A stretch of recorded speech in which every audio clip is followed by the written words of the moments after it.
Fala pessoal, tudo bem? Hoje a gente vai dar continuidade em nossa playlist de História Geral e hoje a gente vai tratar de um assunto muito importante que é o Antigo Egito, né? O Império Egípcio.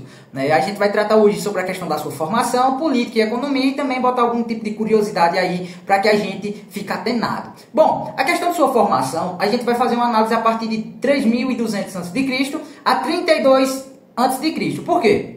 A gente vai ter o início em 3.200 a.C. e o seu declínio a gente pode considerar em 32 a.C. Porque é quando a gente vai ver a presença, né? É quando a gente vai ver a presença ali do Império Romano em suas relações com os egípcios e esse tipo de relação, obviamente, vai enfraquecer o Império Egípcio e assim vai gerar uma decadência, né? Um declínio ali daquele império. Bom, a gente vai ver que a formação do Egito é também, particularmente, através de toda uma análise que a gente já fez desde a primeira aula, que é da pré-história, né? Além também da particularidade que a gente vê dentro da Mesopotâmia, que é a questão da agricultura e também da sobrevivência através dos rios.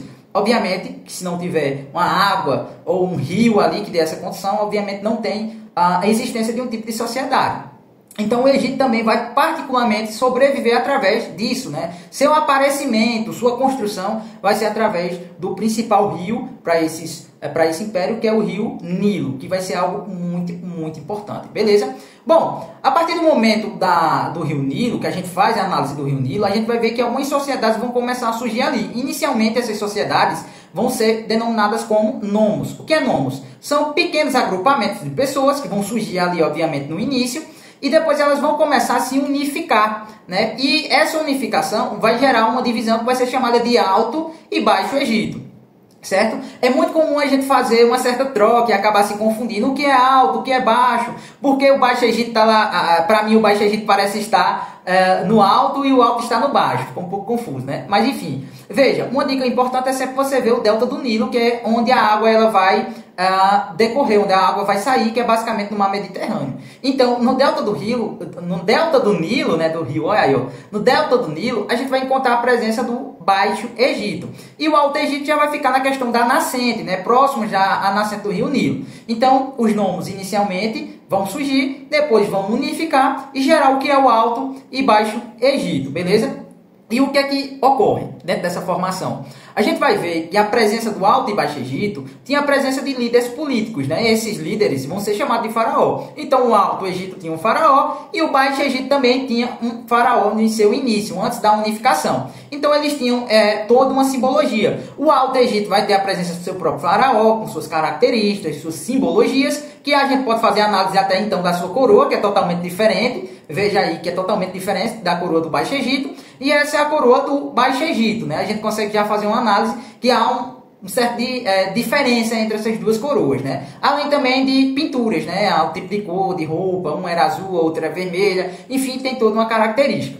Bom, nesse início, obviamente, do Alto e Baixo Egito, a gente vê que tem essas representações, essas diferenciações. Só que depois vai vir um camarada chamado Menes e ele vai falar, olha, eu vou unificar o Egito. Então ele vai fazer uma série de relações para tentar unificar. Inicialmente ele tenta fazer um tipo de casamento, outras coisas ali, as relações normais, né? Mas depois ele acaba fazendo a unificação do Egito mesmo. Então a partir de 3.200 a.C. a gente vê a unificação através de Menes, que vai unificar os dois Egitos, se tornando um único Egito, né? Vai pegar o Baixo e o Alto Egito e unificou. E aí, a partir do momento que ele faz essa unificação, a gente vê que a coroa também vai mudar. Ele vai pegar as duas coroas, né, que eram representações desses dois líderes, né, naquela época, e vai unificar e ela fica agora assim, né?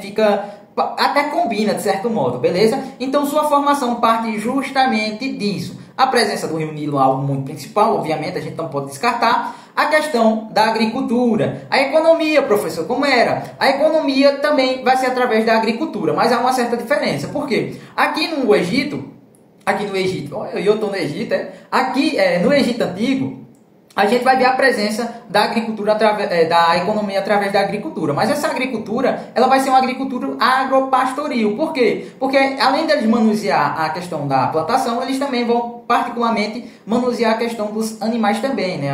Eles criavam porcos, criavam cavalos, criavam vacas, né? Então eles vão ter todo esse acervo aí com os animais e além também da agricultura fazendo essa unificação. Como é que a gente sabe disso? através das pinturas, né? Eles tinham seu próprio estilo de escrita e também representações. Então existiam as escritas que os escribas faziam e também as escritas através das pinturas que eles colocavam aí para representar o dia a dia, o cotidiano deles e também a questão de sua agricultura, né? A questão da sua agricultura e sua economia. Então, lembrando, é uma economia através da agricultura e também a economia agropastoril, beleza? Algo muito importante para a gente notar aí, viu? E aí, o que é que acontece? A partir disso, a gente fez uma análise econômica e a política, como é que era? A política não vai ser muito diferente da questão da Mesopotâmia, né? Eles vão particularmente usar o modo de produção asiático, né? Também o Egito ele vai pegar esse modo e implementar lá, certo? Então, lembrando, o modo de produção asiático era basicamente que tudo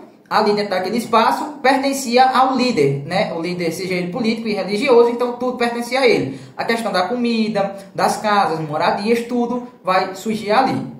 Beleza? Através desse líder. Então a política era basicamente isso. Mas também a gente vai ter, além da política do modo de produção asiática, a gente vai ter também a questão de uma política teocrática, que é o quê? A justificativa dele estar ali no poder justamente através de uma política teocrática, né? E essa política teocrática é o quê? É a justificativa dele ser um deus. Então o faraó, ele vai invocar ele realmente vai invocar dizendo que ele é um deus vivo, né? Uma reencarnação. Então a gente vai ver ele como um líder religioso totalmente ali. E algo muito interessante para a gente ver é que tinha todo um teatro, viu? O faraó, ele pintava os olhos, era comum, obviamente, pintar os olhos, né? Só que assim, ele não aparecia toda hora.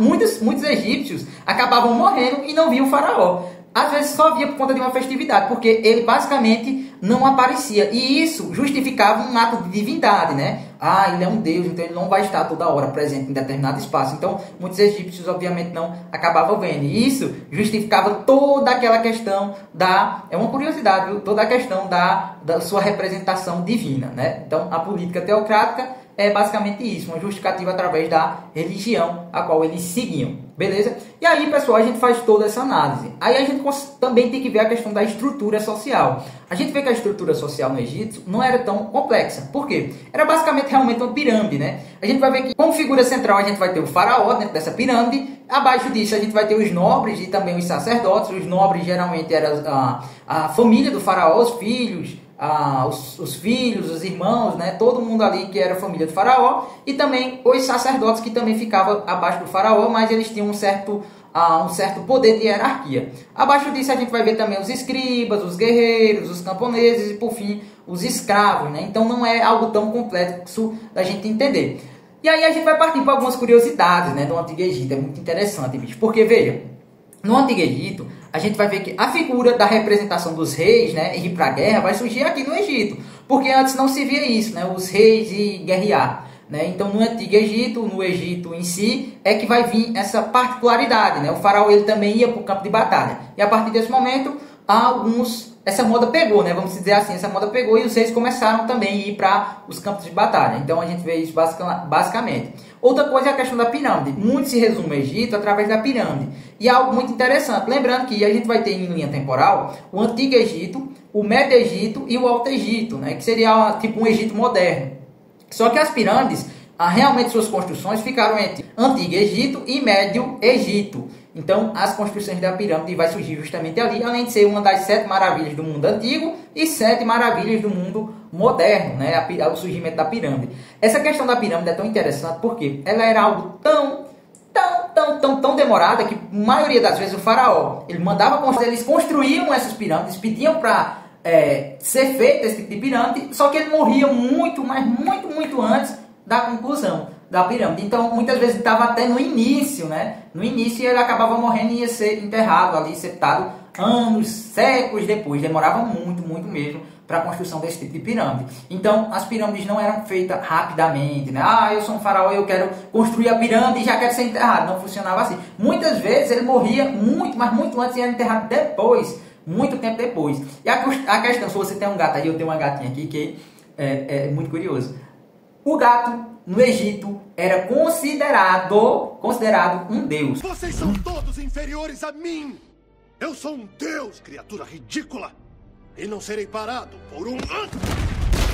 Existe uma guerra onde os egípcios perderam para os persas justamente por conta de gatos. Sabe como foi isso aí? Os persas sabiam da questão religiosa dos egípcios e fizeram o seguinte, e pegaram diversos gatos e colocavam no escudo, pregavam mesmo, segurava os gatos e levavam esses gatos para batalha, porque os egípcios não podiam atirar flecha, não podiam fazer nada porque eles estavam com a divindade. Desse modo, eles acabaram enfraquecendo os egípcios, né, porque eles não tinham como guerrear, e assim eles acabaram ganhando essa batalha por conta de gatos. Veja que curiosidade massa aí para vocês, beleza? Então o Antigo Egito, pessoal, tem diversas curiosidades. A gente tem outras, né, demais, eu vou tratar na próxima aula, mas de básico é basicamente isso. A gente viu a questão da formação, viu a questão da economia, viu a questão da política, né? E veja também a questão social. Ele tem uma contribuição muito importante, né? Eles eram muito desempenhados na questão da astrologia, da contagem dos astros, né? Eram ótimos em questão de localização também,